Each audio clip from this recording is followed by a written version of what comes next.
I mean, that's the most electric that I've heard. PNC and just a credit to the fans for the atmosphere, the electricity. It was unbelievable. As a Pittsburgh guy, I mean, what did this entire day mean to you, seeing the way that they showed up to support? Yeah, I get emotional about that because being from here and to see PNC Park like that, the energy. I mean, even before we took the field, the chance when we're on the line, that's what it's all about, and we need to continue to earn that back. And then to compare it, obviously, those good vibes weren't here a year ago at the home opener. How proud are you to now see the city kind of rallying around you guys right now? Yeah, it's really cool, and like I said, we need to keep it up, continue to earn that. And go out there and play good baseball every single day.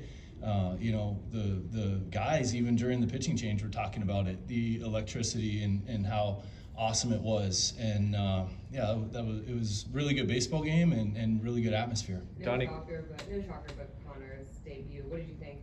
What you saw today? What an at bat, and his first at bat to drive a double like that after, the first two curveballs and to stay with it and just so mature as a 19-year-old. We talked about it before the game, but for the ability to stay on that and drive the baseball and then to follow that up with, base hit after base hit. And ultimately, that's how we're going to score runs. Yes, the home runs are great, but we got to continue to stack at bats together and score runs that way. It was really great. Were you Conversations like with him pregame? With Konnor? Yeah. It was awesome. I mean, him coming in, and it's brief when he comes in, to say hi, and then I honestly didn't talk to him all that much. I just told same thing: be yourself, go out and have fun. You can with that atmosphere, it would be easy to get really nervous and get anxious and everything, and he was cool, calm, and collected. It was really impressive. Donnie, to that point, it got really quiet during his.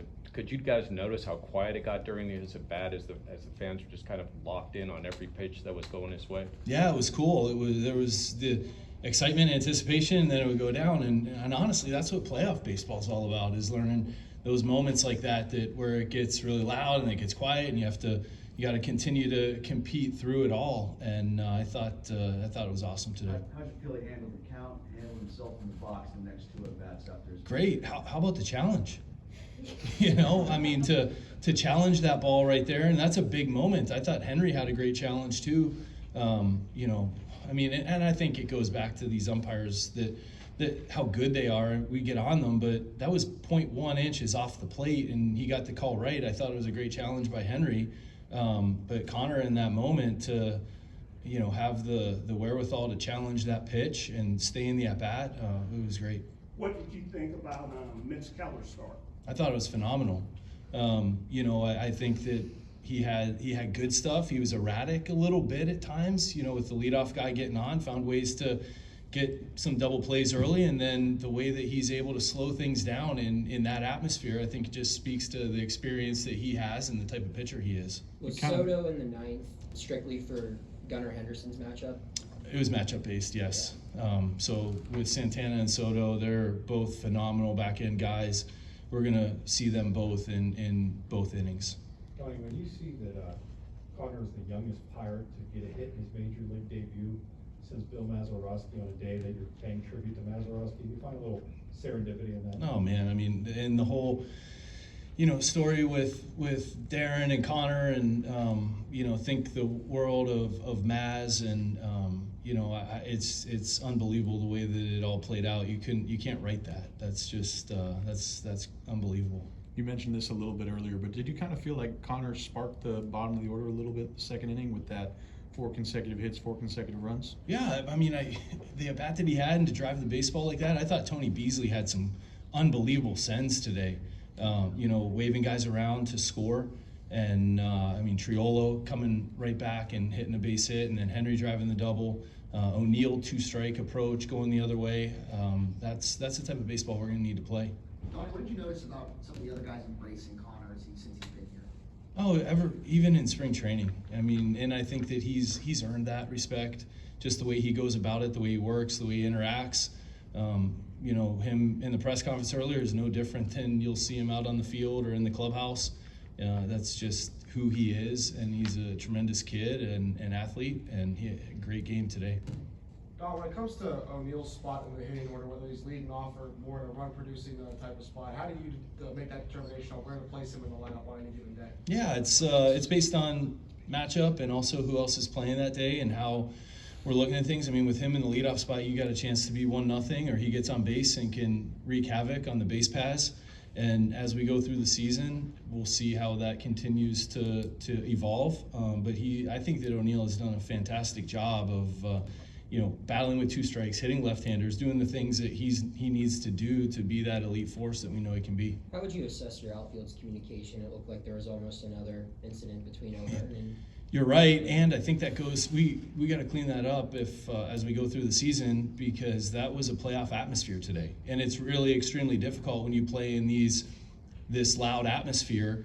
You got to be loud. And we've challenged O'Neal with taking charge. I mean, he's got an absolute cannon, and he wanted to get that. We just need to continue to communicate and make sure that he can take the balls that he needs to take, and that he's in a position to go get it. Don, is the issue him not talking loud enough?